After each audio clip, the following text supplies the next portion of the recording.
Good evening, ladies and gentlemen. It is 7 o'clock on the last Saturday of May, and here we are with yet another edition of the AVIS-Vaani curations. Before I begin, let me serve a gentle reminder to everyone, keeping in mind the times we live in. Please do vaccinate yourself, and please spread the message of vaccination around. And when interacting with people outside your home, please double mask yourself, wash your hands with soap regularly, and please do maintain social distancing. The only way we can deal with COVID-19 is to deal with it collectively. So let's get started then. My name is Avis. And there on the screen is my beautiful companion, Vaani. We are the happynesswalas. That's Vaani. We are the happynesswalas. To know more about us, please look us up on Google, HAPPYNESSWALAS, happynesswalas, and you'll find more information about us there. Vaani and I believe our life's purpose is inspiring happiness. We are going through a very crucial phase in our life. We're going through an interesting, fascinating, in fact, life-changing experience. We're dealing with a crippling bankruptcy for the last 14 years. So this means that our material life has been completely challenged and left broken in this time.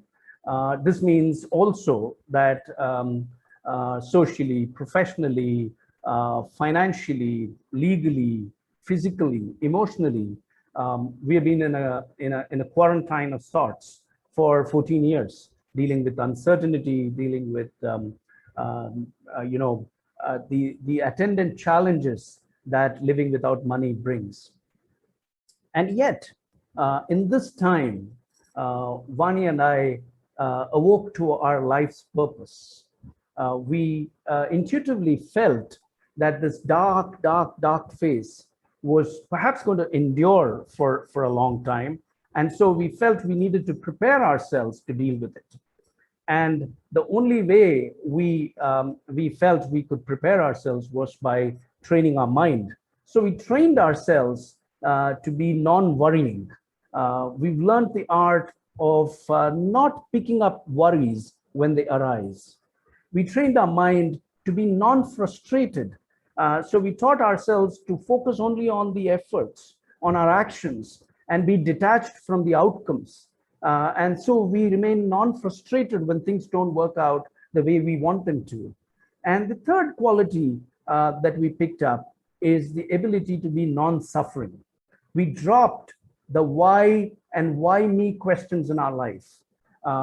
So there is a lot of pain, intense pain at times, extraordinary pain, and yet we go through all of that, we deal with all of that by being non-suffering. So we don't ask why me, and so we remain in the non-suffering mode despite the pain. So when you are non-worrying, non-frustrated, and non-suffering, you can only be happy. And that was a eureka moment for us. This awakening, this realization that you can be happy despite your circumstances. So that is why we say our life's purpose is inspiring happiness. This clarity, this awakening led us to ask ourselves a simple question. We said, hey, we're trying to be successful, but success is elusive. Even now, we go through each month, thanks to grace and grants. We've been dealing with long spells of worklessness and pennilessness. So we thrive on the universe's goodness. And so success has been elusive. Paying back our debt, climbing out of this abyss is going to take a long time, we know. So we asked ourselves, if we can't be successful, how can we be useful?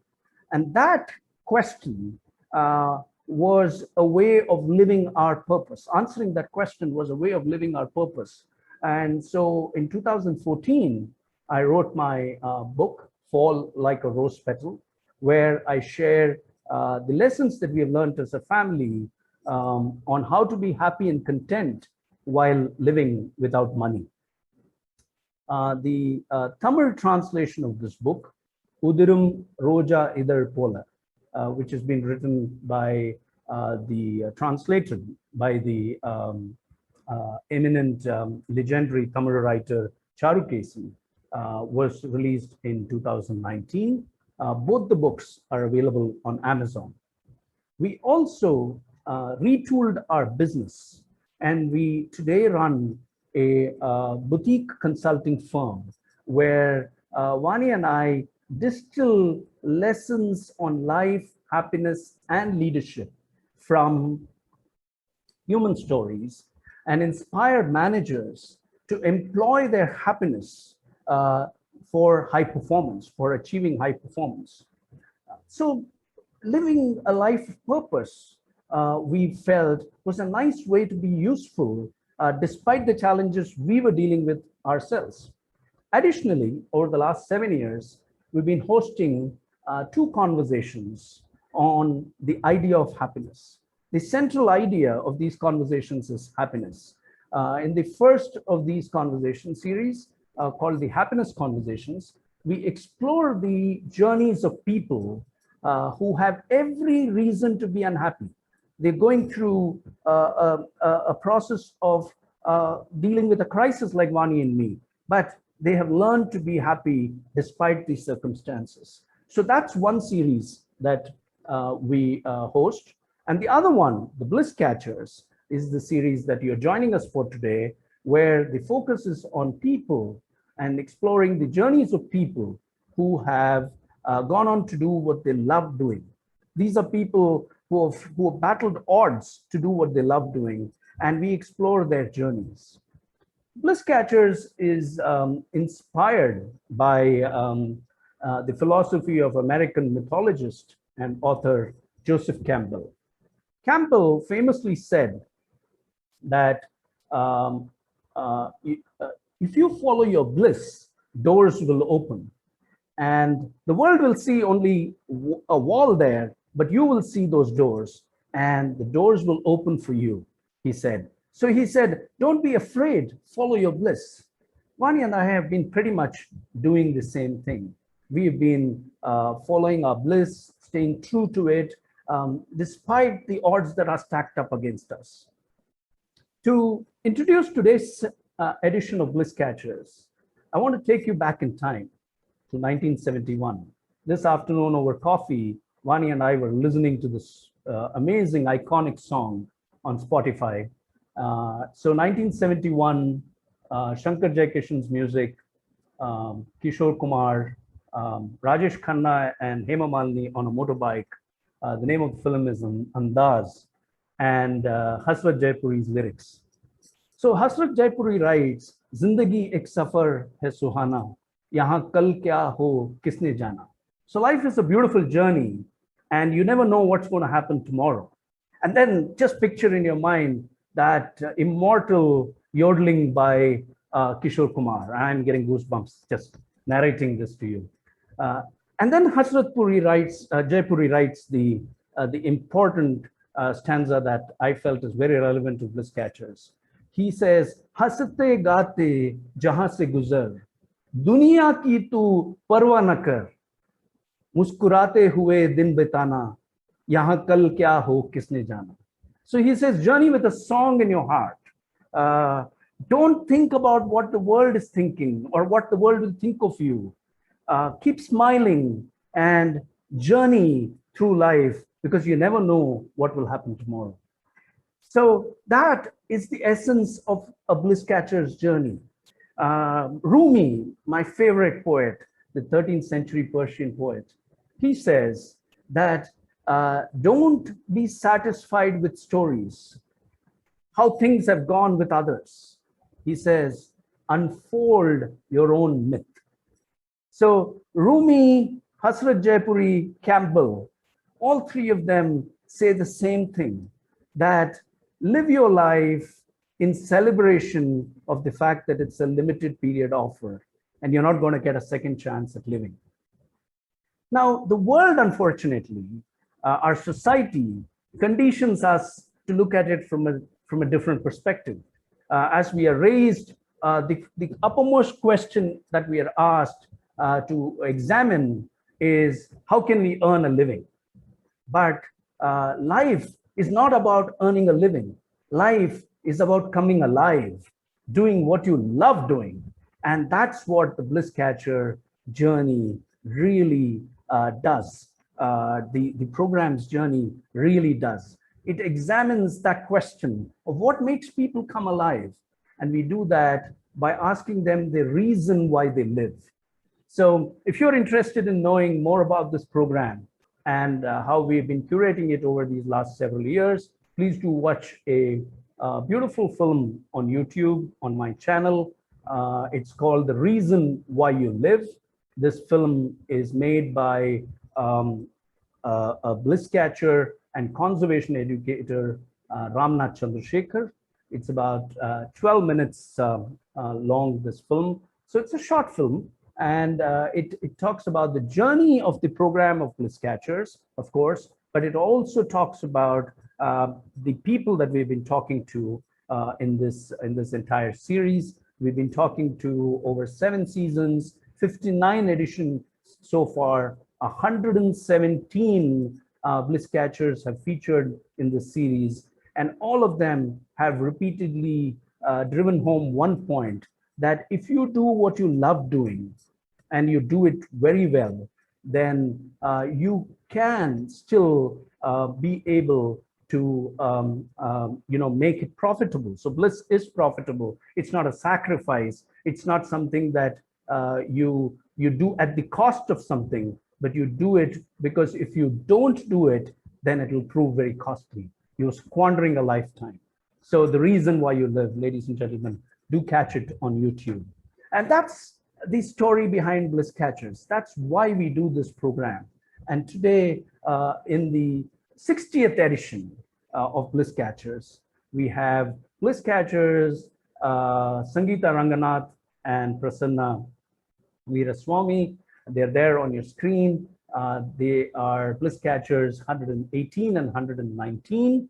They're world travelers. They have been traveling across India over the last several months, but are currently dealing with the lockdown in Goa. They're joining us from their hotel room in Goa, and I'll go on to introduce them very shortly. But thank you so much for joining us, Sangeetha and Prasanna. Thanks for welcoming us and hosting us. We're very happy to share our stories. Thank you. I'll get back to you in just a moment, but let me go to the audience first. The audience that has joined us today is diverse. It's an intimate audience as always, and they come from different parts of India and from some cities in the US. We have people from Mysuru, from Pune, Bengaluru, Chennai, and some cities in the US. So thank you everyone for joining us. Just a few guidelines so that everyone is able to enjoy the conversation. The audience will be placed on mute at all times during the conversation. This format of the conversation does not support a Q&A for the audience at the end. We will therefore not be taking any questions. We will not be responding to any raised hands or reactions, but you may leave your reactions, your comments, and your thoughts as the conversation progresses. You may leave it in the chat box, and we'll pick them up when we end the conversation, and we'll look through them. Thank you so much. I request members in the audience to turn off their videos so we can squeeze extra bandwidth to record the conversation that I'm doing here right now. Vaani and I are at home in Chennai, and we have a 24-hour generator backup in our building. So in case we experience any power or internet outage, we'll be back with you in just a few minutes. Please bear with us. Do not leave the meeting for that reason. We are also on different devices, so one of us will come right back very quickly and anchor the conversation. If any of you is experiencing an audio or video difficulty at this time, please leave the meeting and rejoin it. It should be a Zoom tech issue and will settle down very quickly. So that is the set of guidelines that I had to share. Now let me go on to introduce our guests, Sangeetha and Prasanna. They are the fifth couple to feature on Bliss Catchers. In the series, we've had 4 other couples before, but they're the fifth couple. And we are also, I have to tell you the story of how we know Sangeetha and Prasanna. So we read about them first on Better India. And we curate our conversations well in advance. So I pinned their story for reference later. We were also at that time doing our conversations live in a bookshop in Chennai, and reading about them, I could imagine that they would be in some part of the world, and how are we even going to, for a non-commercial conversation series like ours, how are we even going to bring them to Chennai? So there were those limitations, but COVID came along and all those limitations were lifted, and we were curating for the 2021 season, and we invited both of them on a Zoom call. By that time, we had read up more on them. There's also a Condé Nast traveler story on them that we read. And I reached out to Prasanna on LinkedIn, and we took the conversation forward, arranged a Zoom call. At that time, December 2020, when we did the first Zoom call with them, they were in Singapore experiencing the lockdown there at that time. They were in a hotel room. And Prasanna was telling us that the longest that they have stayed in one place and the longest in a hotel room, not being able to move, was in Singapore at that time. The two of them, Sangeetha and Prasanna, look how lovely they look. They are as romantic as you can get them. And look at them raising a toast with their glass of wine with them. So they both met at Pilani, married, and moved to the US in 1998 to Minneapolis. The cold weather out there, the intense cold and the boredom that life kind of kicks in, a monotonous life kind of kicks you into, encourage them to try traveling. So every weekend after weekend, at times, stretching their financial limits, they would travel. And then they made a trip after 10 months to Scotland and England. And that's when they were completely blown by this whole idea of travel. And travel kind of held them in a trance. Together, they have traveled to 200 countries, ladies and gentlemen, 200 countries, over 200 countries. And Prasanna has traveled to all 193 UN recognized countries. Sangeetha has traveled to a fewer number of UN recognized countries because she can't take the cold too well. But together they've done over 200 countries, and they made it a fine art to travel. They made some very important decisions in their life, not having children, choosing jobs that will allow them to work remotely, making a decision not to accumulate material wealth, and investing whatever resources they have, time, money, emotions, into traveling and seeing this big, beautiful, bountiful world of ours. Our exploration today is on this journey of following their bliss. What makes them do what they do, and how do they keep it going? That's really what we're going to explore. We're not necessarily going to focus on the destinations that they've been to. However, we're looking to explore the journey itself, and you will understand why that is very powerful as we talk to them. So Sangeetha, Prasanna, we love you. Thank you so much for joining us today. Sure. Okay, so all set? Is the wine good? And it's good. Not complaining. So. Okay. So let's start with a with the most elementary question that I'm sure everyone will want to ask you. When you look back at your life, you've been traveling for 23 plus years now. When you look back at your life, was there a point that you can connect to where there was an inkling that you would be traveling this way and seeing the world? Which is, were there early inspirations, influences that seeded in you this deep love for travel? So this question is, my questions are going to be to both of you. So you both can pick up and talk. So again, once again, thanks happynesswalas for having us, and for everybody who's dialed in this evening. Thanks a lot for your time. Coming back to the question, so for me, my dad was and continues to be very interested in traveling. We're originally from Bangalore, but grew up in Chennai. So there were always frequent trips back and forth between Chennai and Bangalore. In addition to that, there would be the summer holidays and the winter holidays where we would definitely do an additional trip or two, which meant that, over the years, we did very many trips, all within India, of course. And I don't know if I realized then, that I had a travel bug or that I'm going to be inspired by travel, but I do know that there was a whole excitement of leaving the routine or leaving the usual, because travel meant, the rules didn't apply. You could stay up late, you'd be eating outside all the time.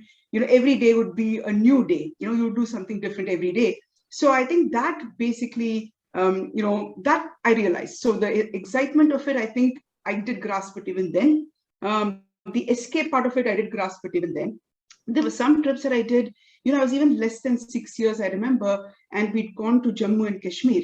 And I swear there are some locations or some places that are just so idyllic, or they're larger than you or the experience that you have. I still remember that we were in Pahalgam on the banks of the water. And I remember that we had chapati and brinjal curry for lunch. Wow. Like the memory is so distinct. I remember, the snow. I remember such small things about that trip, and I remember that the same trip we did Taj Mahal. And I don't know, it's so distinct in my mind. The Taj is behind me and I'm running towards my dad, walking towards, as I think he was clicking a photo. I don't know what it was. But there are some, memories, I think, of trips that just stay with you forever. And I think this is all very subconscious, right? I don't think I realized then that travel was going to play a big part in my life. But I do know that I, thoroughly enjoyed all of those experiences. So to that extent, I think that, yes, I did have, something to hold on to, over all of those years, even before I met Prasanna and we started traveling. Oh, interesting. Very, very interesting. Did you do train journeys mostly? Yes, actually. And that's a fascinating thing about India, right? The train journey itself is an experience, because for that period of time, and it used to be an overnight trip from Chennai to Bangalore, there would be some day trips. The people in your bay, they suddenly become your extended family. You hear stories, why they're going to a particular location, what they're doing. Some people would be on a work trip, some people would be on a holiday. And I think, you have tea, coffee, snacks flying through the train. So the journey on the train itself is the experience. And so we did a bunch of those. And it was the most common way of traveling for us, because we didn't enjoy bus rides that much. So yeah, I remember the train journeys were, quite exciting and interesting for many reasons, not just a destination we were getting to. Train journeys have always had an allure. They have an aura, except that we only wish they maintained the facilities even more cleaner than. I mean, it's a lot cleaner than it used to be, but it's on a hygiene front, it's still challenging. But the aura remains, the allure remains. Prasanna, your thoughts, early inspirations. Yeah, my story is not as interesting as how Sangeetha's was. So it's like, my life was as boring as it could be when it comes to travel. So my family was in the southern part of Tamil Nadu. So our holidays meant just going and meeting family, exactly like Sangeetha. But we never went outside after that. I studied in Rajasthan. That's where we went to our university, right? Even within then, there's so many opportunities to go through Delhi and explore different parts of India, but I never went outside Pilani, Delhi, and Pilani and Delhi, right? So it was very boring. I didn't even have a passport. till I was 25. I still remember the natural progression for people from Pilani or Engineering Institute. It's like, in India, if you're young, you have to get married. If you get married, you have to make babies. If you make babies, there is a progression. So when you go to engineering college in India, especially like Pilani, you have to up abroad. You got to go to the States. So all of my colleagues, including Sangeetha, had an admission somewhere in a strange place I can't even pronounce. My geographical skill was extremely bad. So me and my bubble of Pilani and Tamil Nadu, that's what I lived. Right? So somewhere down the line, the first inspiration, if you ask me, so Sangeetha and I are college sweethearts, right? So we met in college. So till today, she does this. She takes me to all these very, very random romantic comedy movies. I still watch it for her. The first movie she took me was for this Shah Rukh Khan movie. It might sound very seedy when I say this, but it was Dilwale Dulhania Le Jayenge. So we saw that in Delhi.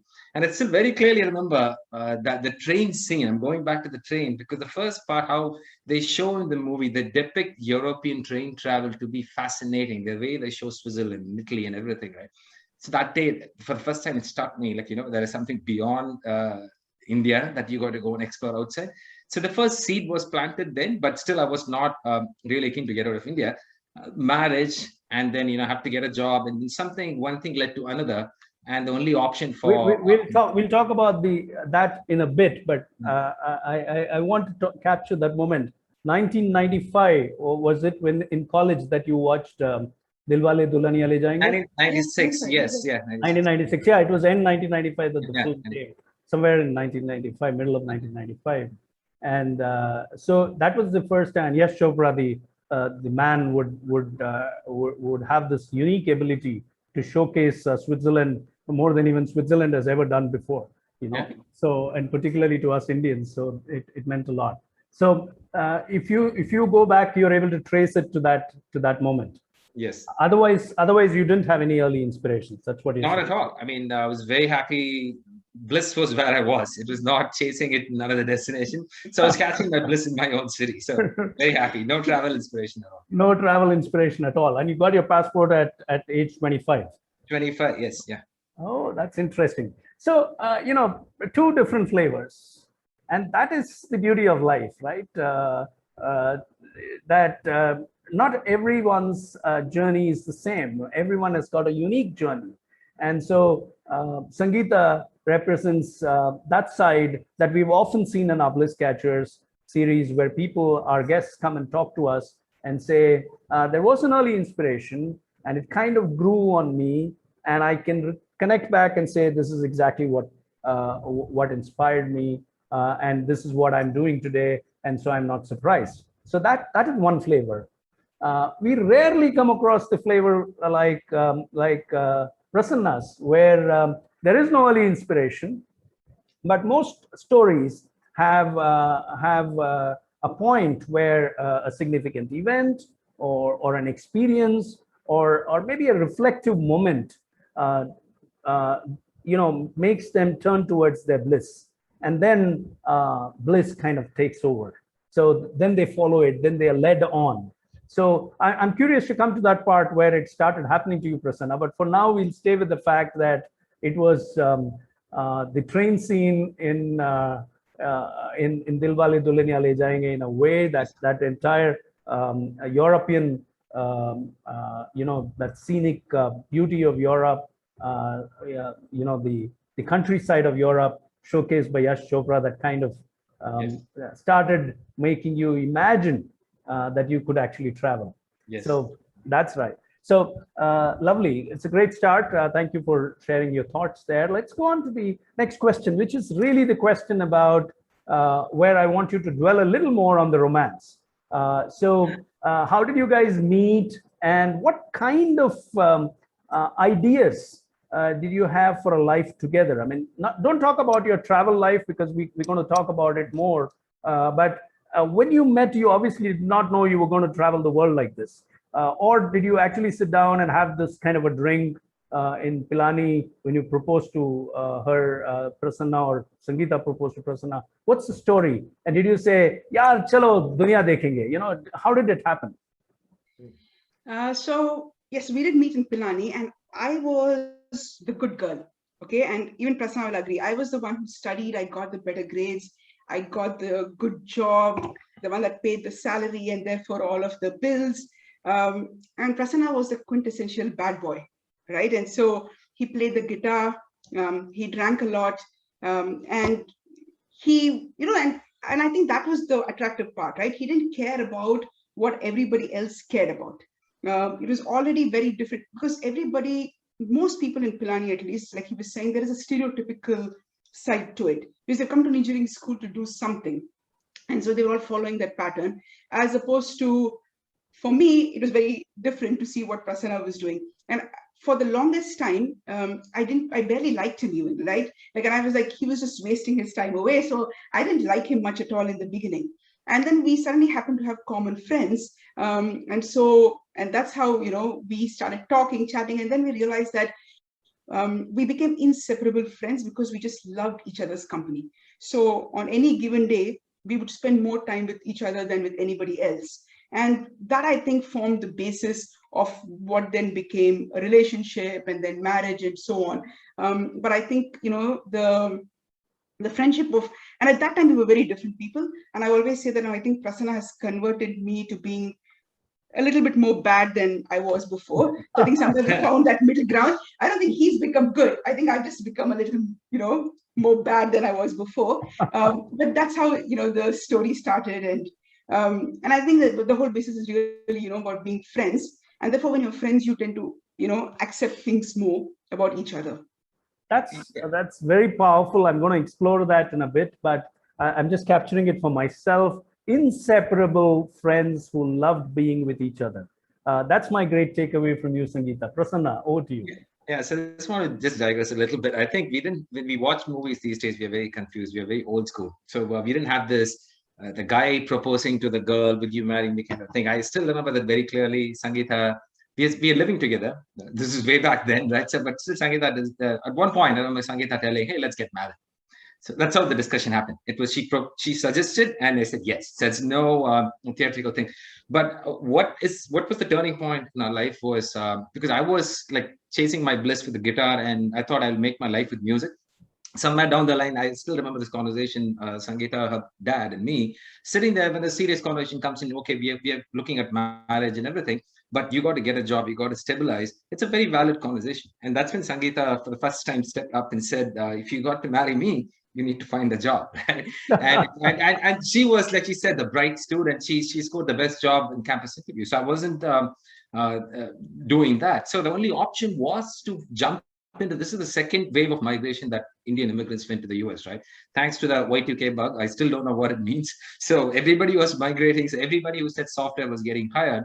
So the very reason for me to leave, get the passport, leave the country, was that discussion where I had with her and her dad. And so I have her dad to thank for half the part to say that, what inspired me to get out of my bubble. So it is mainly starting from that discussion, and that's when we left. Otherwise, yeah, so we are very happy with each other living in Tinagar in Chennai. Yeah, I wouldn't have even thought about leaving outside.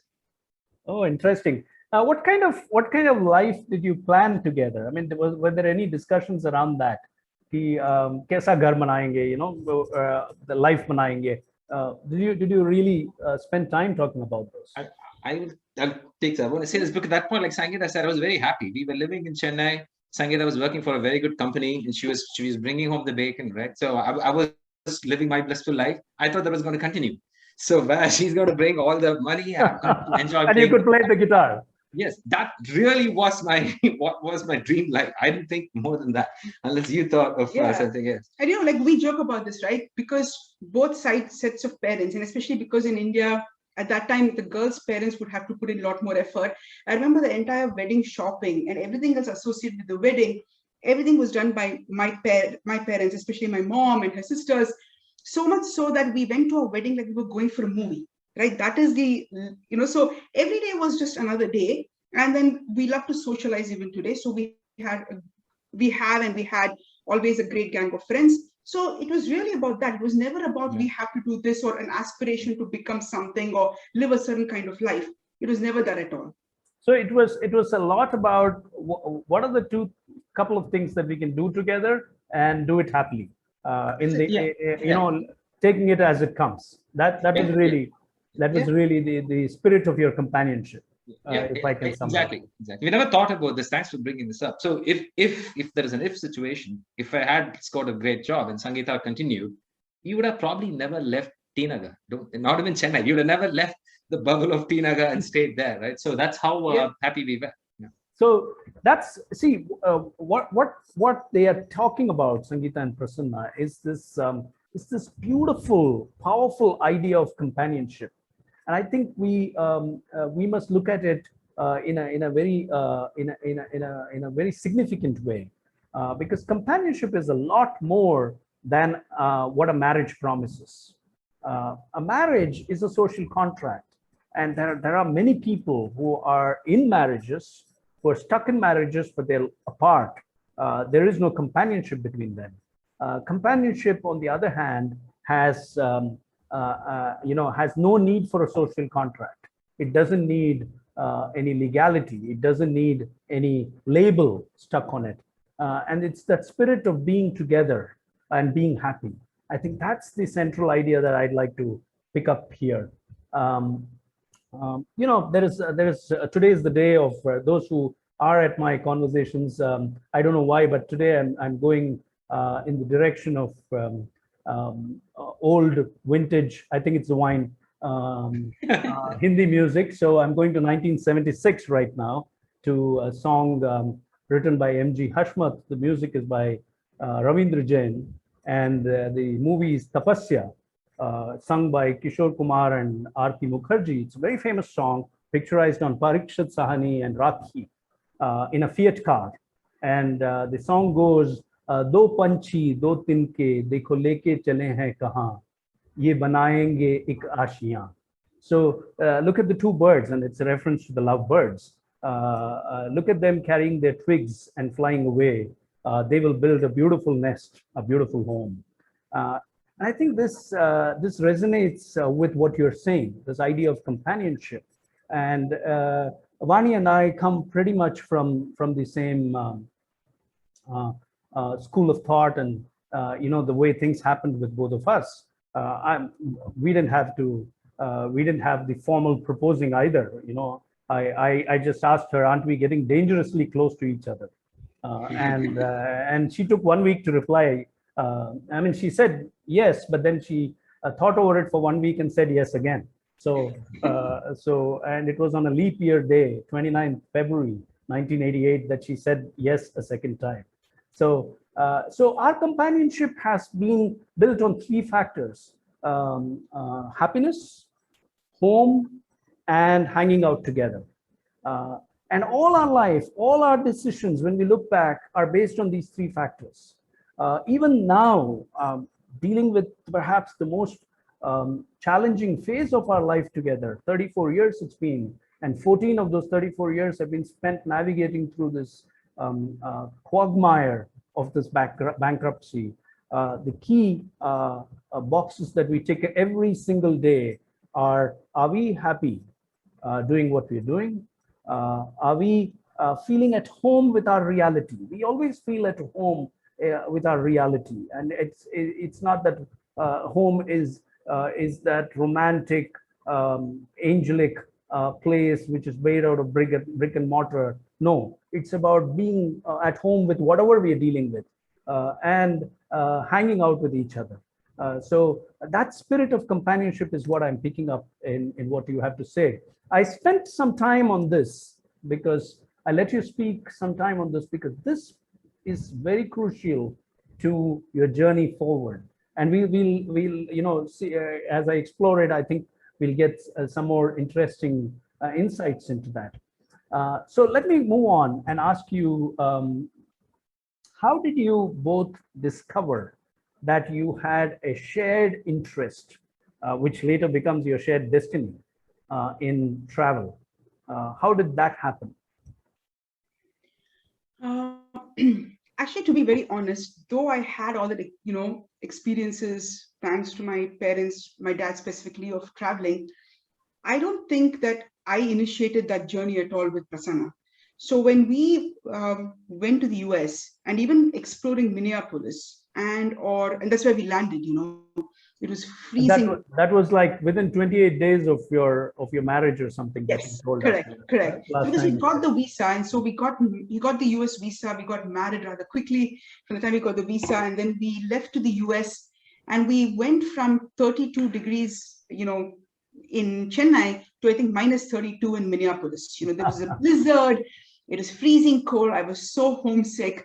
And at that time, they were, like he was saying, they were hiring engineers. Anybody who had software experience, right? And so when we went there, it wasn't even that he had a great salary or anything. So it was, barely enough for us to sustain month on month.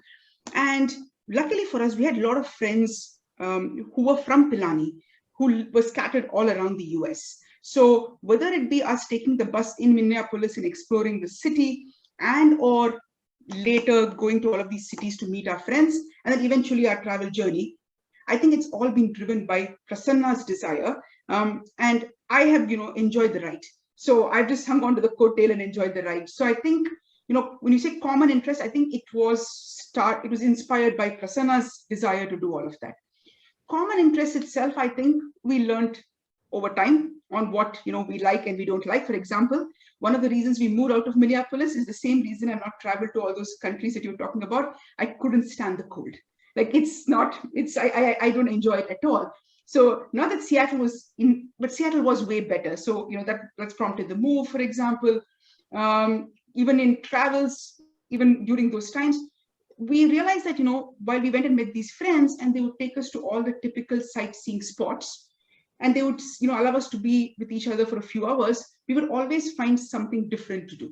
And that we both enjoyed equally. And I think that formed, the itinerary for trips or anything else. But, I should let Prasanna talk more about this because I think he drove the journey more than I did. I liked what you said. I like the fact that he led it, he drove it, and you enjoyed the ride. Yes. I think that's an important part in companionship. So good. Thank you for mentioning that. Yeah, Prasanna. but I think it's a very, very important question. So a lot of people ask us this question. I think I want to start with not sounding cheesy. I'm very blessed as a person to have a partner like this, right? Because I love travel. Like you said, following me through this journey and supporting it everywhere is very important. I want to give a few examples. I know people who like to spend 14 days just in one country, right? As opposed to we do a whirlwind tour, right? Nobody supports that. And Sangeetha's we always travel only with a carry-on. And she always follows me just with the carry-on. Being a lady, not packing anything extra is very difficult. So she's always supported me. But the commonality in interest, we realized, because like she said, the first time we went to a place like Chicago, people do a lot of sightseeing, but I love music. So, and I said, let's go to a blues bar. If you go to Chicago, we have to see blues. And she was exactly the same interest. There is a sports that's playing on TV. She said, like, I have to go. The first time we went to London, we didn't even see other things. We both decided we have to go to the Lord's Stadium, right? We love cricket, the mecca of cricket. Let's go to Lord's. I don't know how many girls would have agreed that should be the first pit stop, right? So somewhere down the line, our very first European trip is where we realized our interest aligned, right? I'm very blessed. That's why I'm saying if I married somebody who loves art, museum, they could have spent a whole day in Florence. But Sangeetha was like, okay, I've seen David. Come on, let's go get that, coffee from the cool trattoria, right? So somewhere the very first European trip, we realized it's not just about our interest in travel. How do we spend the time at the destination? We were somewhere very well aligned. And even with the money, like she said, we were not earning a lot, but every penny we earned, we decided to spend on travel, and she's okay with it. She never has said until now, okay, I want this budget to buy these kind of clothes. No, we were very well aligned on, there is one pleasure we would indulge in. Let it be travel. Let's go and see some new place, right? So I think we discovered it right from our initial domestic travels. But what we were blessed with is, as we learned, it's not just about interest in travel. The way we want to spend time in a place is which has taken us to so many countries. It was a natural thing, but I feel I'm blessed. Yeah. So is there a one conversation or something that defined this journey at a very early formative stage? Do you recall sitting down and for example, I'll say it from a different context. We were traveling by train, Vaani and I, and we saw a little boy. Vaani was expecting our first child, and she was 6 months pregnant at that time. And we saw a little boy about 3 years old, speaking very good English. And we both sat and and had a little chat with the boy, and we told each other that when our child comes, we will teach the child to speak good English, and not just speak Tamil. There was an aspiration. So did you have such an aspirational conversation about travel? Yeah, that was one moment. We never thought about it. Thanks for digging this out of our brains. I still remember the very third month, the second month. Like you said, I'll go into the details. We don't mind being transparent. We barely had any money. So we spent all the money we had on travel. It was like month in, 1 week left. I still remember the number very clearly. We had $17 left in our bag, right? And we had been in Minnesota. Sangeetha, actually, I used to open the newspaper every Sunday to look for deals and where to go and visit, right? So I was like very nervous. $17, what do we do? I still remember telling, we can last through this week, right? We said somehow we'll struggle through this week. Where are we going next, right? Like when this paycheck gets credited on 28th or something, can we go to Dallas or somewhere? That was the next friend where somebody lived. So that's when I realized, you know what, we don't care. Money doesn't matter, whatever. It's the first thing she said. I still remember that very clearly. It's the very second or third month. So we knew, our pleasure is going to be, if it's a common pleasure, it's going to be that. I remember that very clearly. If you can count that as a moment, yeah. So that was in 1998. 99, early 99, yeah. Early 1999, just $17, and you decided to go for it. Yeah, but one pleasure we had, since you said companionship, we always loved to go watch a dollar movie. In the US, there used to be a dollar theater, which means only on Thursdays, they screen a movie for $1. She said, we can keep $15 and $2. You're still going to take me to that movie because that is another indulgence we both have. We love watching the movies. She said, apart from that, let's last through next month. We can go to Texas. So I remember that very well. Amazing, amazing. 99, you guys must have been what, 26, 27? 25, 26, yeah. 25, 26. Nice, the bravado of the 20s. And to have kind of sustained it over the years. Mohabbat aisi cheez hoti hai, the idea of romance is so powerful that agar sachmuch lag jaye, to uska nasha kabhi nahi utarta hai. So its intoxicating spirit remains. I'm thinking of Mary Oliver, the American poet, who wrote a poem called "When Death Comes," and she narrates in that poem the thoughts that she doesn't want to be thinking on her deathbed. So she writes all those thoughts down, and she concludes with this line. She says, "I don't want to end up simply having visited this world. I don't want to end up simply having visited this world when death comes." And I think that's kind of come to you both very intuitively, not out of any profundity, but through an intuitive, organic blossoming of your romance. So this is what I'm taking away from what you both shared, and it's beautiful. For the audience, what I want to tell you is their context is of traveling together, of their companionship. But the bigger story here is that there is magic, there is romance, there is abundance, there is love, and there is adventure waiting for you in every corner of your life. There is this famous song by Gulzar Saab, "Ae Zindagi Gale Laga Le," set to music by Ilayaraja for the remake of Moonram Pirai. So Sadma is the movie. So you don't have to say "Ae Zindagi Gale Laga Le." Life is waiting for you and me with open arms, provided we look up at life, look up to life. I think we are all caught in our fears and frustrations. We are caught in our anxieties and worries, and we are caught, buried deep in our devices. And that's today's world's reality.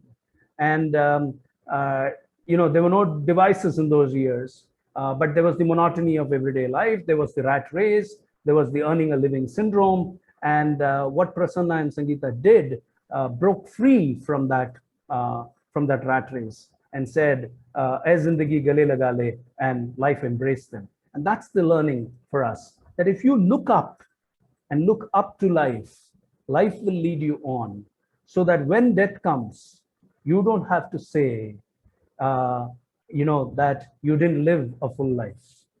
And you can say that you didn't end up, having just visited this world. So amazing. Thank you so much for that. But let's get on to something more, let me say, what will be called as real world practical. Okay. So you both have taken very conscious decisions and unusual decisions. You've decided not to have children. You have said you will not accumulate material wealth. So these are unusual decisions from where the world is looking at these decisions. So how difficult was it to make these choices? So I'll start. So I think it was not easy. It was difficult, especially coming from an Indian background, right? I think some of the family members there in the call, I think there is our friends and family, a lot of them question.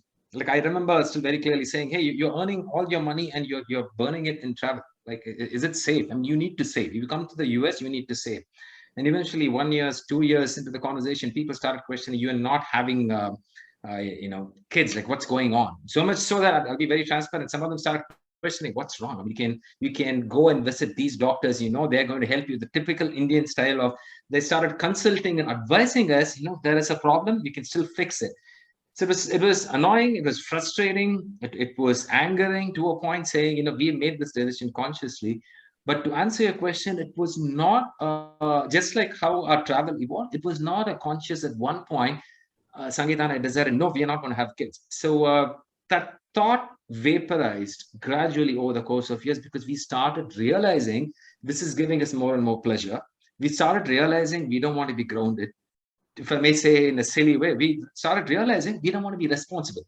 We wanted to be, run around carelessly doing whatever. And we saw all our friends at the same time bringing lives into the world. And some of the friends are actually in the call today. It's like saying, we thought, okay, we can't give that attention. We were more selfish than some of those. So we realized gradually that that's parenthood is not probably for us. And accumulating material things, we did do. Initially, we did fall into the trap. Somewhere down the line, life changed. And there was one moment, if I may call, like that changed, 2003 or something like that. Suddenly, we all living in this lifeline, right? H-1B visas. Which city were you in? We were in Seattle. Seattle. So, yeah, so I was working for startups. Sangeetha was working for Amazon, almost like a settled life. And all of a sudden, it's like lifeline getting pulled out of you. I got laid off. And that layoff suddenly shook the ground under you, right? Like that's when you realize. And when you get laid off, your visa gets canceled. 20 days, you got to be out. And it's just like the companionship you spoke about. I've never stayed away from her ever. So now she's got to be in the US and I got to come back to India. It was a very torturous time, right? So we didn't know what to do. Thankfully, we were coming to India for a holiday at that point, and I was interviewing with Microsoft at that point. So there was a hope that I might get that other job, but this uncertainty and everything is what killed us, because the fact that we had to move meant we had to sell the home, we had to sell the car, we had to dispose all the stuff. That's when we realized, oh God, we are carrying too much baggage. So that one incident led us to, like, it's like coming out of bankruptcy, you've become a lot more leaner. So we applied that to us and saying, we came out of it, thankfully, God bless. But then we realized we don't want to keep all these responsibilities. So ever since, we never invested too much into a mortgage of any sort. So we kept it very lean.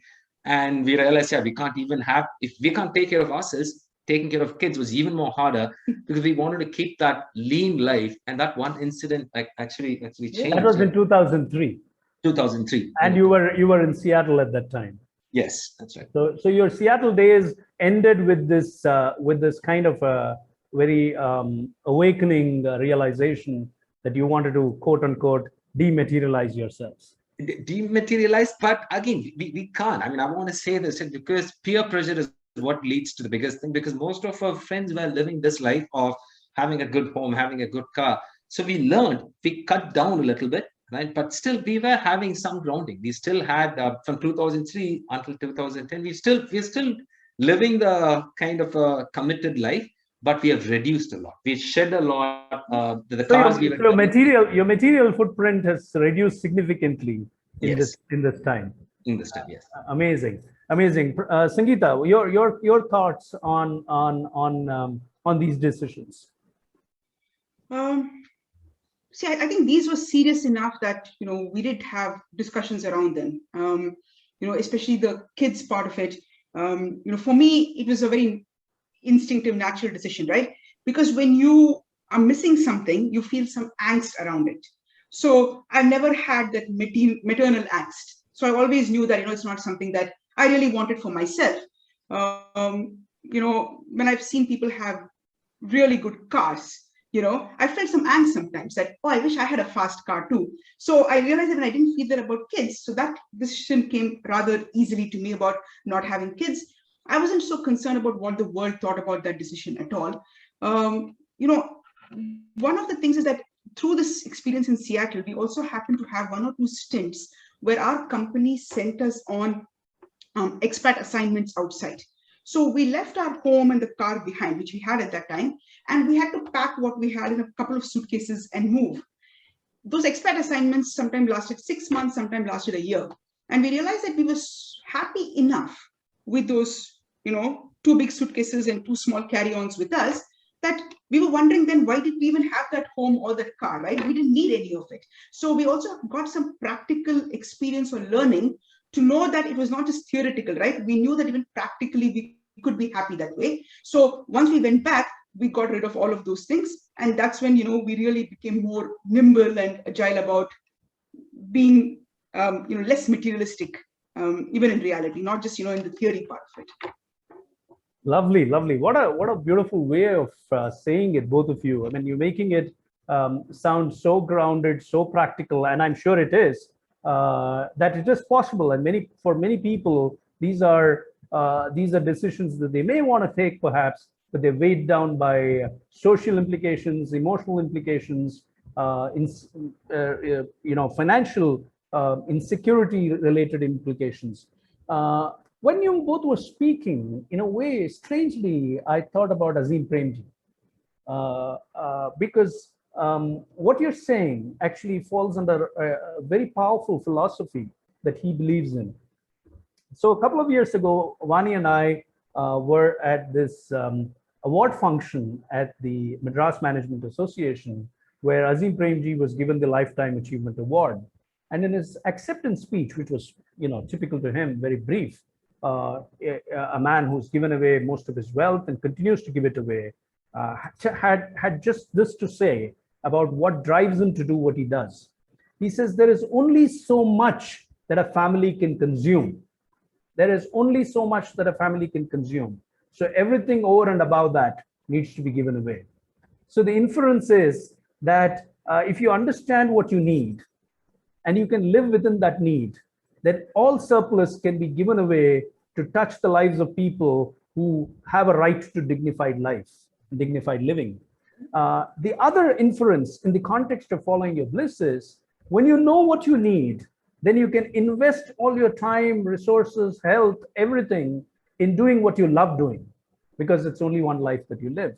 So in both your answers, that clarity is emerging, that clarity that this is who we are, this is what we need, and therefore we can be this way. So there is no baggage, there is no burden that I see you carry. And yes, you're right in your sense.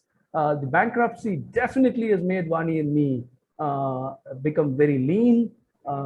We've kind of, we're living a life where we don't have the means to step out of our home most of the time. I'm not talking about the lockdown, I'm talking about the larger implications of living without money, but we still are ready to move with 2 suitcases. So, and that, so everything around in our home is tuta puta broken. So there's no point in carrying them, and we don't mean to replace them either, because A, we don't have the means, and when we get the means, we don't intend replacing it, because we want to be agile, we want to be nimble. So the essence for the audience really is a couple of things. You have only one life. Understand what you can consume, what you need. Invest the rest in living the life that you want, doing what you love doing, And if you still have a surplus, follow the Azim Premji principle, give it away, touch another life. So let's move on. My next question, those who will, who are listening in today, those who will come back and watch this video later, there are millions of people out there who want to live the life that you're living. But everyone is approaching this path in a linear fashion. I hear people often say this to themselves: I will earn enough money, I will save enough money, I will quit my job, then I will go traveling the world. So my question to you is, how did you make this a fine art to be able to keep jobs and still travel? To be able to do what you love doing while also earning an income. And many people think that they are mutually exclusive. You guys have made it into a fine art. So how do you do this? Is there a model that you follow? And what happens when insecurity or worry about the future crops up? How do you deal with it? So I see, coming from middle class, families from India, job security, plays a big part, right? So everybody's worried about having a job. For us, it wasn't as much as about security, but we really enjoyed what we were doing. I can't remember that we've ever had jobs which we really hated or we were forced to do. So one is because, I can't say this for everyone, right? Because everybody's circumstances are different. So some of them have families they need to support. They can't walk away from that. Some of them have dependents they need to support. They can't walk away from that. So fortunately for both of us, both sides of our families, we didn't have to really, worry about their upkeep or their living, which meant that we could make these decisions for ourselves. And the jobs that we had, which we loved doing, also gave us that flexibility. So I don't know if we would have continued in those jobs had they not allowed us that flexibility. So we both were in technology companies, where now it's popular with every company during COVID, but in 1990s, at that time, it was still very popular there to work remotely. So we had the flexibility. We had managers who supported that. And for us, it was always about, you need the money to be able to travel, because travel is not unidimensional, right? There are different destinations that require you to be able to spend differently. And as you evolve and gain maturity about yourself as a traveler, those costs sometimes go up and sometimes come down. So you always have to have some nest towards which you can use even towards that passion of travel. It doesn't come free. So I think for us, it was always that balance that we needed to strike, and it made travel that much sweeter because we were having to strike that balance. Interesting. So your jobs were primarily with tech companies, and you were in core engineering functions. What kind of jobs were these, or were they product development, marketing? What were you doing? So I was on the business side, and Prasanna was on the product technology side. So he was more into technology than I was, or even I am now. But yeah, but the companies themselves were very technology-driven companies like Amazon, Microsoft. And so they had the culture of working remotely. Yeah, but so I would like to separate that into two things: what is in your control and what is not. Like Sangeetha said, we were blessed. Some things were luck, right? Because we were in the industry which allowed us to work remotely. We had beautiful managers everybody was in the pandemic mode then, right? So which was like we had the job to work from a beach. But the conscious decision, which was under our control, we consciously made was because the example I think of, you can't have multiple pleasures. Like if you talk about bliss, I like the bliss catching thing, but if I have 10 blisses, trust me, Avis, it's going to be very difficult to catch, because I know people who want to buy all the expensive guitars, also want the fancy cars, and then have 2 kids, then travel. That's difficult. So we somewhere down the line, like I told you, funneled everything into one bliss, which is like, if we had money, we're going to spend on that. So that was very important. So it was a conscious decision to say, we don't know, if we had 2 kids and we had to take care of the education, maybe we would have reduced our travel by 50 to 60% easily, right? And like Sangeetha said, no dependencies, which was good. But there were even logistical parts on how we travel also, because we were not, for us, travel is a lifestyle, as I like to tell people. It was not, we have a vacation, we have to go there. So if you give us a weekend, yeah, we will jump on a flight and go somewhere. So that's for a lot of people, that's inertia. They don't want to get out. So for us, travel is how that breathes life into us, right? So, like I said, we put all our effort and money into one. And we were luckily in an industry and had managers who allowed us to kind of work from anywhere. So those are the two big things I would say that helped us. I want to. I just want to say, sorry, go ahead. And I just coming back, I think it was part of your question, but I will say this, to those people who either say they'll quit their job and they'll go and travel the world for the next 6 months or 1 year, or to those people who say, I'll save the money, finish, XYZ responsibilities, and then I'll, travel. For both of them, I'll say this, right? We've been traveling since we were 25, 26 together. And to date, honestly speaking, we've evolved as people, right? So travel is not the same when you're 25 to, so a person who quits the job and sees the whole world, I don't think is absorbing the world as he or she would if they were 45 years old. So, I think that you have to allow yourselves to mature to be able to appreciate, because the nuances that you see are very different. Now, if you waited and then you saw everything only towards the end, then you might not be able to go river rafting, down the Zambezi. You might not be able to trek a mountain. So I think, you have to, I'm not saying travel like we do, which is that every weekend we go away, but I think either doing it everything upfront by quitting your job, or then just waiting and doing it at the very end. I don't think you're enjoying what travel actually offers you. Very interesting and very powerful. I'm going to ask one more question before I go back to a couple of points that Prasanna was making. Related question, very sharp question.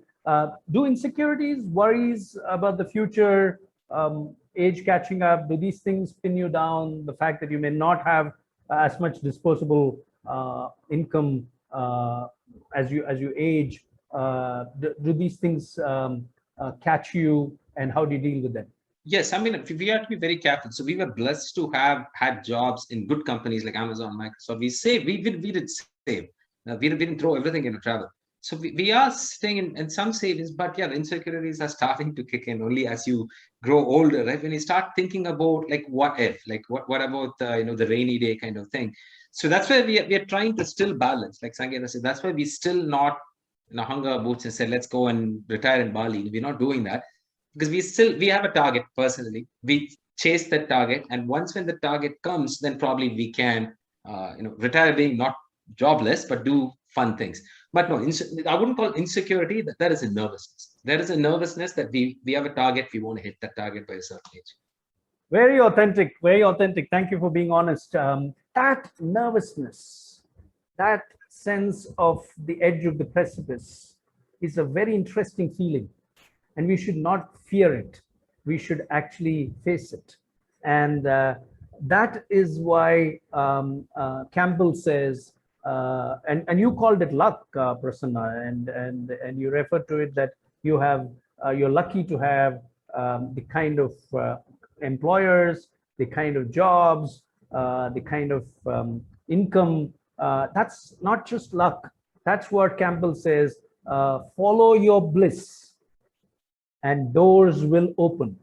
Yeah. You have to take that step. You have to move in the direction of your bliss, because as much as you want to embrace life, life is waiting for you. And we are all products of life's longing for itself. So you have been put on the planet to tell the world that this life is also possible. You don't need to only live life in an earning a living bubble, but you can earn a living and also live in the larger bubble of exploring this beautiful world. The other point you made, Prasanna, is is something that we've explored it in great detail in this conversation series. Is, can you have multiple blisses, if there is a word like that? Ideally, it's one or two max. The others get counted more as hobbies, and hobbies cannot be counted as bliss, because bliss is the reason why you live. It's what wakes you up. It's like a shot of espresso. It's like a single malt. It keeps you on a high. It's like a wake-up call. It'll jolt you awake even if you're sleeping, and push you onward on your journey. Now that quality, only one or maximum couple of activities in your life will give you that joy. And that's where you dissolve. Following your bliss, you dissolve. You don't see a physicality dividing you from that activity. You become one, which is what Sangeetha was saying that, we just are all about jumping on a plane and traveling to a new country, new place to visit, because you don't see yourself as distinct from the idea of travel. You're not a passenger, but you are the idea of travel itself. That's what Bliss does to you. But the larger message is also here. Rumi says this very beautifully. Rumi says that I have learned that every mortal will taste death, but only some will taste life, says Rumi. So it's quite certain you're born, you will die. But how many people have actually lived? Death is, by biological definition, death is an epochal end of the road moment. Yes, true. But there are many people who are dying even as they are breathing, even as they are living. They're not coming alive. And because they're not coming alive, they're dying silent deaths, sacrificing what they love doing on the altar of society, on the altar of quote unquote family pressure, on the altar of financial insecurity, and so on. So Rumi says, people, you live only once, so taste life. Chak ke dekho, us jam ka nasha hi alag hai. So that is what I see the choice the two of you have made. I see that very pronounced in that choice.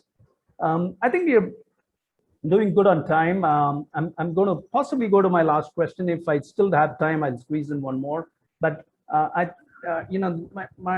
my most important question to you at this time is, what has travel done to you guys? What does it do to you? And what have you learned about life and happiness from traveling the way you have done? So for me, right, I think travel has helped me become a better person, because I think I used to have a lot of bias, prejudice, and I would see the news and believe what I see. I would form opinions about people in the little bubbles that we lived in, but when I travel, and the reality or the learning on the ground is radically different than what you read in the news or what you hear from people in and around your own circle. So I think travel has opened up my viewpoint. It's enlarged my view. I'm able to see more sides of the story than just one or two. So I think definitely it's made me a more well-rounded person and made me a better person. To what it's done for me, like you're asking, I connected to the previous question of angst, right? So when we did have, both of us did have flourishing careers and we were doing well. Today I do feel when I see peers who were in the same levels of have now grown in their career, and I do feel a moment of angst or insecurity about me not being able to do that. If I go on the trip that weekend, or I'm able to do something exciting over travel, it makes me forget.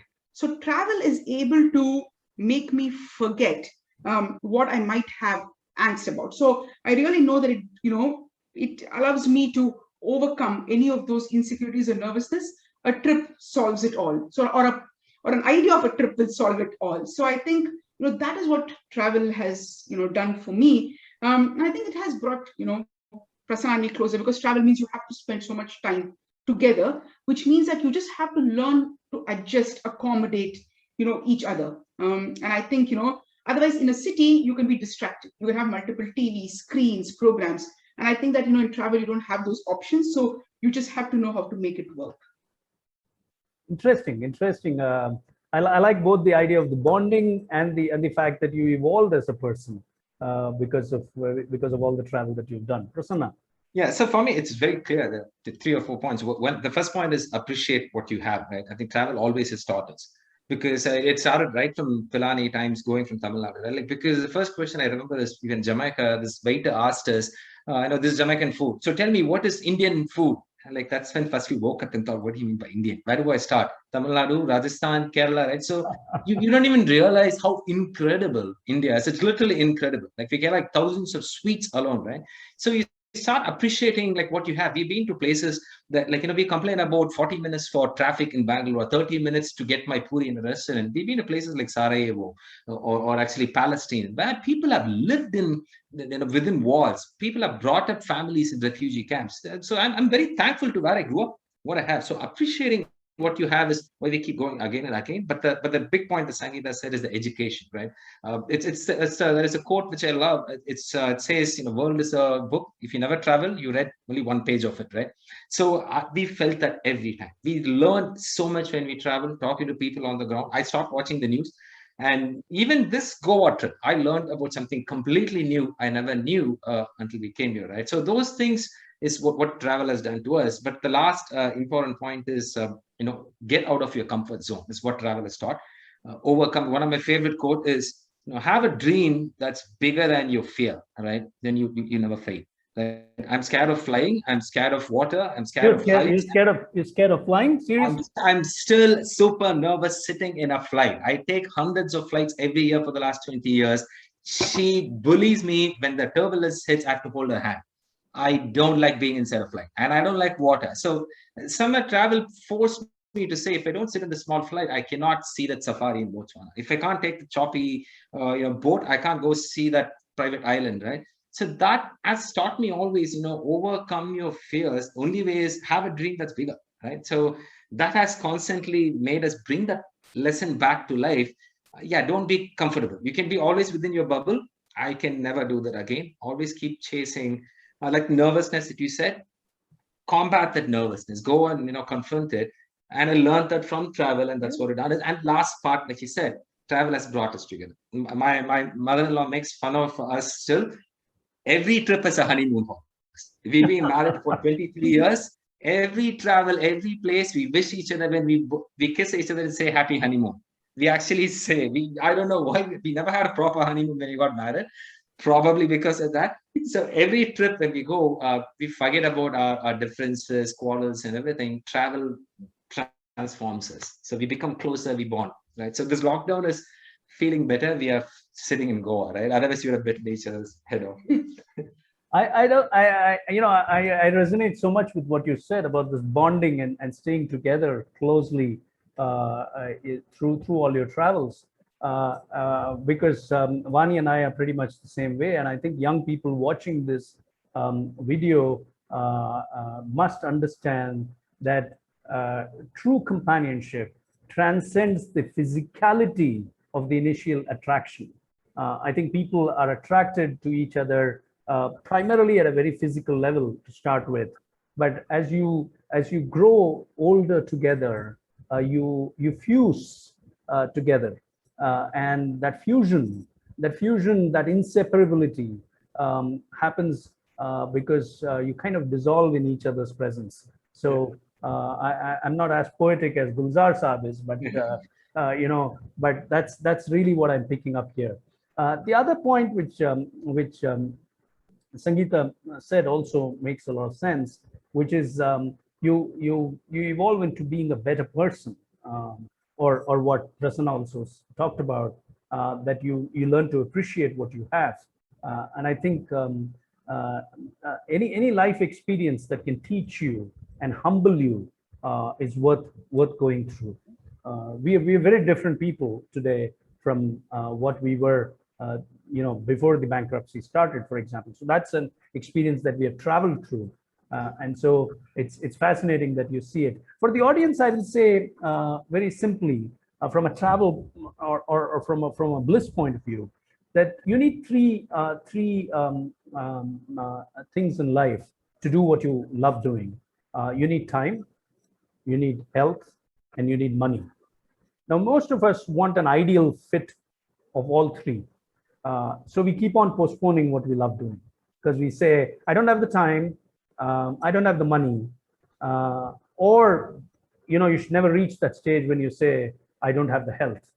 So please remember what we tell our children, what are we picking up from Sangeetha and Prasanna's journey is you're not going to get all three at the same time.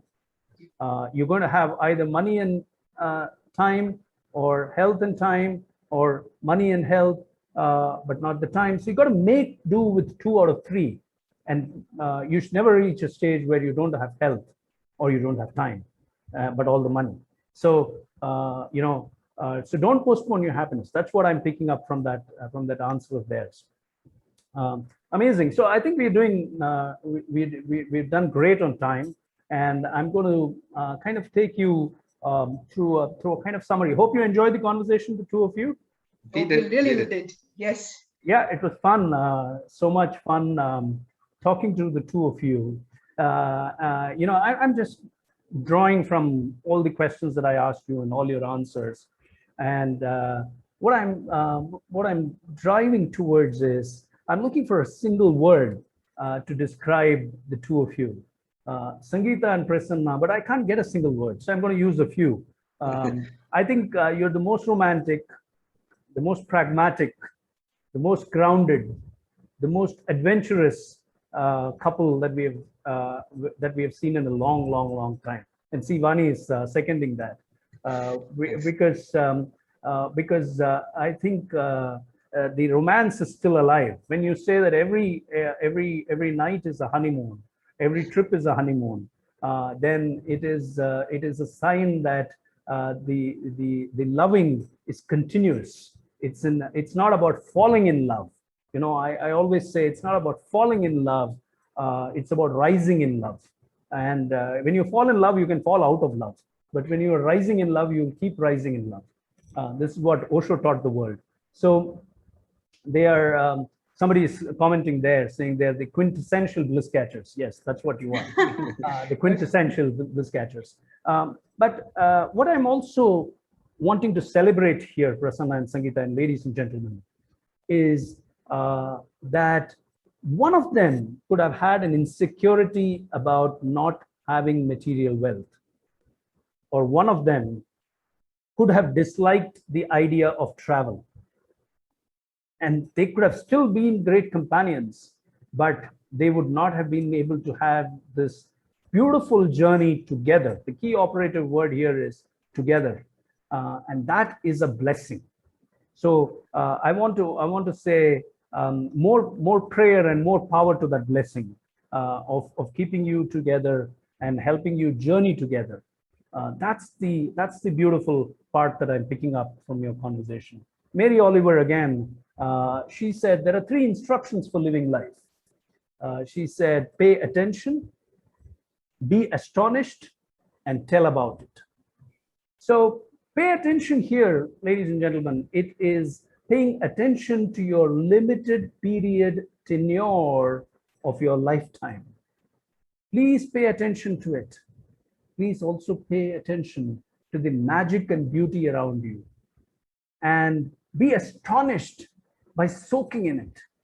Go embrace it and soak in it, like the way Prasanna and Sangeetha have done. And you don't need to travel if you can't travel. You can soak in the magic and beauty of whatever is your circumstance, whatever you're living with, whatever you are dealing with currently. Even your most excruciating, painful moments offer magic and beauty in their own way. And that's what we have learned. So pay attention to life, be astonished, and like Sangeetha and Prasanna, tell your story so more people are touched by it, more people are inspired by it. Sahir Ludhianvi is coming to my mind just now, because we've been talking about your companionship, your journeying together. So again, I think 70s ki raat hai. Tonight is the 70s night. So 1975, the film is Zamir, Kishore Kumar and Asha Bhosle. And the music, Tapan Chakravarti, Amitabh Bachchan and Saira Banu. And the words are Sahir Ludhianvi's. And Sahir Saab wrote these words, Tum bhi chalo, hum bhi chale, chalti rahe zindagi. Na zami manzil, na asma, zindagi hai zindagi. So the poet says that, come on, let's go. Let's flow with life. Neither this earth nor the skies are our destination.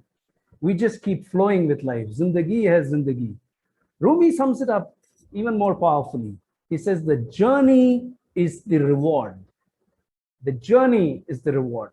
So there is no destination. You know, they've been to 200 destinations and more, and they will see a lot more places as they go along in the next several years. But it's not about arriving somewhere. It's not about proving something to somebody. It's the process of going there, being together. And I think that's the you know, unalterable beauty of your journey of traveling. The journey is your reward. The journey together is your reward. So thank you for being on Bliss Catchers, and thank you for being who you are, and for the celebration tonight. Tonight has been a night of celebrations. Thank you for that celebration. You can raise your wine glasses to hold a toast. Unless we need a refill. Let's celebrate after this. We'll wind up in a few minutes, but we'll do that. I just want to say, like, thank you so much for, all the kind words, and for everybody who's dialed in also, and for this opportunity, because we don't take it lightly, right? People are spending an hour and a half. You spent so much time in preparing for this interview. It serves as a morale booster for us. Us telling our story, it's easy. If people are interested in our story, that is the really sweet part of it, right? It really serves as a morale booster for us. So thank you, everybody, for that. We love you. We love you for being here and for telling your story. We're going to share a virtual souvenir with you in just a moment. These are your Bliss Catcher buttons. Please wear them proudly. Use them on your Instagram, as a story, on your WhatsApp display pictures, or on Facebook or LinkedIn. Wear them proudly and tell the world that you are Bliss Catchers who are doing what you believe in, and help us spread the message of inspiring happiness. So thank you once again. I'll send these over on WhatsApp to you when we are done with this conversation. Thank you. Ladies and gentlemen, I'm going to close the meeting in a few minutes, but a couple of very important announcements before I do that. The first one is that we are not having an edition of the AVIS-Vaani curations in June. June 26th is when we would have done happiness conversations, but for an operational reason, we're skipping that edition. But we'll be back with you on the 31st of July, the last Saturday of July. And in that edition, we will be featuring two amazing Bliss Catchers, food designer Akash Muralidaran and photographer Vinay Arvind. Those of you who have registered for this on our mailing list will receive the invites by email. Those of you who wish to register have to message us at the Happiness Wala on Instagram, or write to us through our website, www.thehappinesswalas.com. Please send in your name, email ID, mobile number, and the city that you live in, and we'll add you to our mailing list. So thank you so much for joining us. I know you've all taken your time on a Saturday evening. We appreciate it. And we hope all of you enjoyed the conversation. Leave your comments in the chat box, and we'll pick it up from there. As I leave you tonight, please allow me to serve that gentle reminder one more time. Please vaccinate yourself. Please spread the message of vaccination around you. When interacting with people outside your home, do wear a double mask. Wash your hands frequently with soap, and please maintain social distancing. It's only together that we can overcome the challenges posed by COVID-19. Stay safe, people. Stay happy and enjoy your Sunday. Thank you. Thank you so much. I'm going to stop the recording first, and just give me a second.